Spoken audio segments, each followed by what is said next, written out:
Welcome to the channel viewers. Covert Narcissism. I'm Dr. JWAU, theologist since 1994, when hope became the thing that kept you trapped. At first, hope felt healthy, necessary, human. You believed hope was the reason the relationship survived difficult seasons, that if you stayed patient long enough, the confusion would eventually stabilize into safety.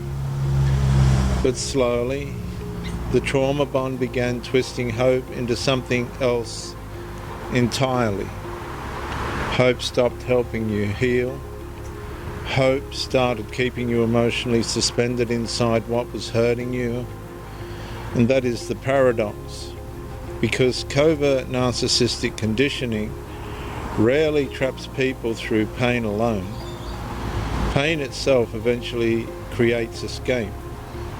And the captivity deepens when suffering keeps getting interrupted by emotional relief just long enough to restart attachment again.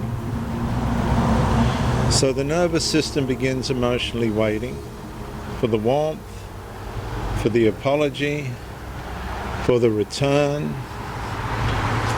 for the version of them that briefly feels safe again.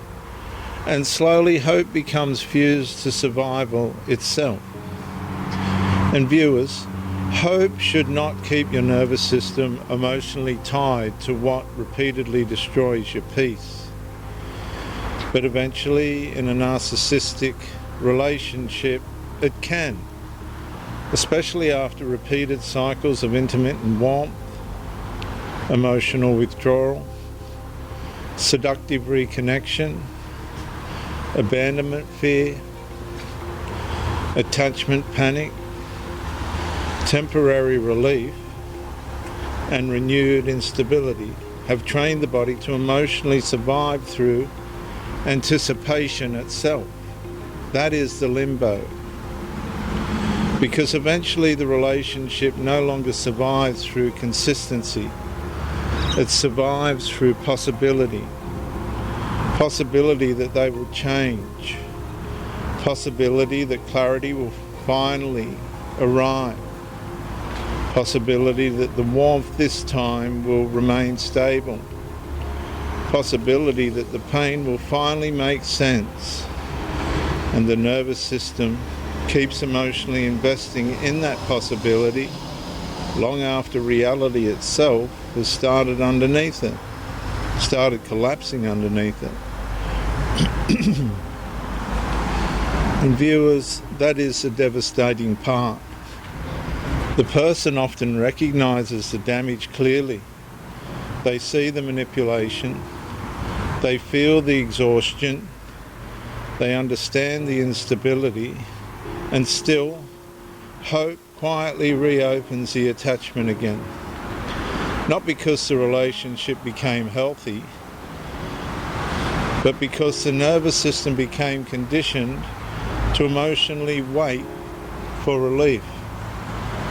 And viewers, trauma bonds do not only trap people through suffering, they trap people through suspended expectation. So over time, the person stops fully leaving emotionally, not because they feel deeply loved, but because hope keeps interrupting separation before healing can fully stabilize. One day they feel free, the next day they remember the warmth, one moment they accept reality, the next moment they emotionally negotiate with fantasy again. And that contradiction creates paralysis, because hope itself now feels emotionally dangerous to lose. The nervous system starts protecting the attachment not through certainty, but through unfinished emotional possibility. And eventually the person realizes something catastrophic. They are no longer waiting for love. They are waiting for the emotional relief from the same cycle that keeps recreating the pain.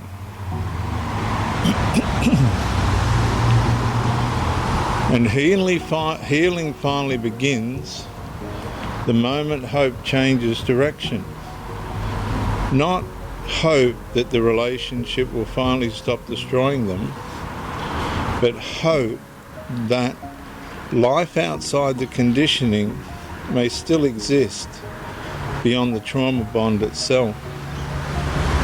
And I ask you to listen to this statement, closing statement, because sometimes freedom begins the moment the nervous system finally stops confusing emotional waiting with emotional love.